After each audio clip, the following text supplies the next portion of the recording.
नमस्कार दोस्तों, आज की खबर आपको बताते हुए मुझे दुख हो रहा है। अगर मेरा बस चलता तो आज की यह खबर मैं आपसे छिपा लेती, लेकिन छिपाने से काम चलेगा नहीं, क्योंकि भाजपा और भाजपा सरकार की मुसलमानों के लिए नफरत का फितूर अब सनक बन चुका है।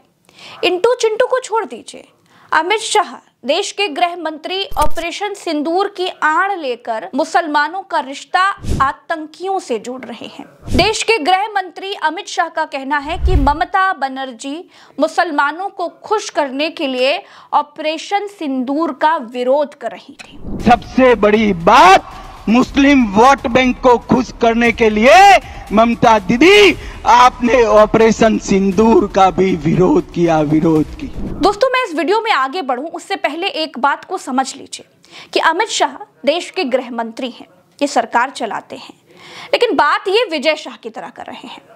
इनमें और विजय शाह में कोई बहुत अंतर नहीं है, ऊपर से नीचे तक हमाम में सभी नंगे हैं। विजय शाह ने वही बोला जो उसने अपने आकाओं से सीखा है। भाजपा का मंत्री विजय शाह कर्नल सोफिया कुरैशी के मुसलमान होने पर उन्हें आतंकवादियों की बहन कहता है, और अमित शाह पूरी मुसलमान कौम पर इसलिए उंगली उठा रहे हैं क्योंकि पाकिस्तान मुस्लिम देश है, आतंकवादी मुस्लिम थे। मिस्टर अमित शाह, अगर आपके हिसाब से ऑपरेशन सिंदूर के विरोध से मुसलमान खुश होते हैं तो फिर UAE, Libya, Syria, Saudi, Kuwait, Bahrain, Algeria, Egypt, Qatar, Ethiopia जैसे मुस्लिम देशों में अपना डेलीगेशन क्यों भेज रहे हैं? क्या भजिया तलने के लिए भेजा है आपने? अगर मुसलमान ऑपरेशन सिंदूर के विरोध से खुशी होते हैं, अगर मुसलमानों को आतंकियों के खात्मे से दुख होता है, तो हमारे टैक्स का पैसा आप सांसदों को टूर कराने में क्यों बर्बाद कर रहे हैं जी?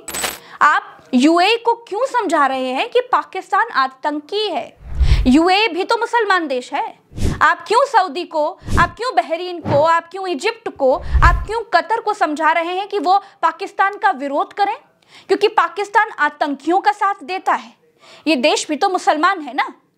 ये खूब रही भाई, अपने देश के मुसलमानों पर शक करो, उनके साथ दुराव करो, उनको पाकिस्तान परस्त साबित करो और दूसरे मुस्लिम देशों में अपना डेलीगेशन भेजो। भारत में अमित शाह मुसलमानों पर शक कर रहे हैं और इसी भाजपा की महिला सांसद मुस्लिम देश अल्जीरिया में मुस्लिम मेजबानों को गाने सुना रही हैं। जाने ना, माने तू, या माने ना।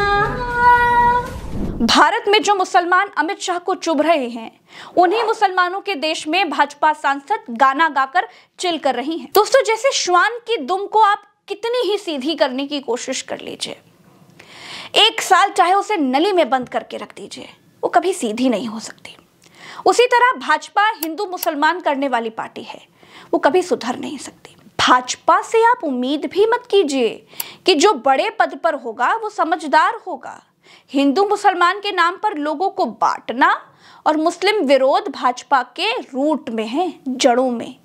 ये कितनी भी ईद की किट बांट ले, कितना भी मुस्लिम देशों से पाकिस्तान के खिलाफ सहयोग मांग ले, लेकिन मुसलमानों के लिए इनके मन में जो जहर है वो कभी भी खत्म नहीं हो सकता। पाकिस्तान से तनाव के इस कठिन समय में देश का बच्चा बच्चा, चाहे वो हिंदू का हो या मुसलमान का, सब सरकार के साथ खड़ा था। कश्मीर के मुस्लिम मारे गए 26 हिंदू पर्यटकों के लिए रो रहे थे, तब भी देश के गृह मंत्री ऑपरेशन सिंदूर के नाम पर हिंदू और मुसलमान के बीच बंटवारा करने में नहीं चुके। भाजपा राजनीति के लिए कुछ भी कर सकती है, ये एक बार फिर साबित हो गया दोस्तों।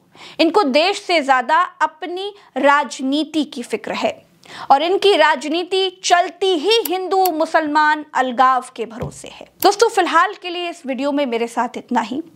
चैनल को सब्सक्राइब करके हमें सामर्थ्य दीजिए, हमें मजबूत बनाइए, ताकि ऐसे ही निडर और निष्पक्ष होकर हम खबरें आप तक पहुंचाते रहें। राम राम, दुआ सलाम, जय हिंद।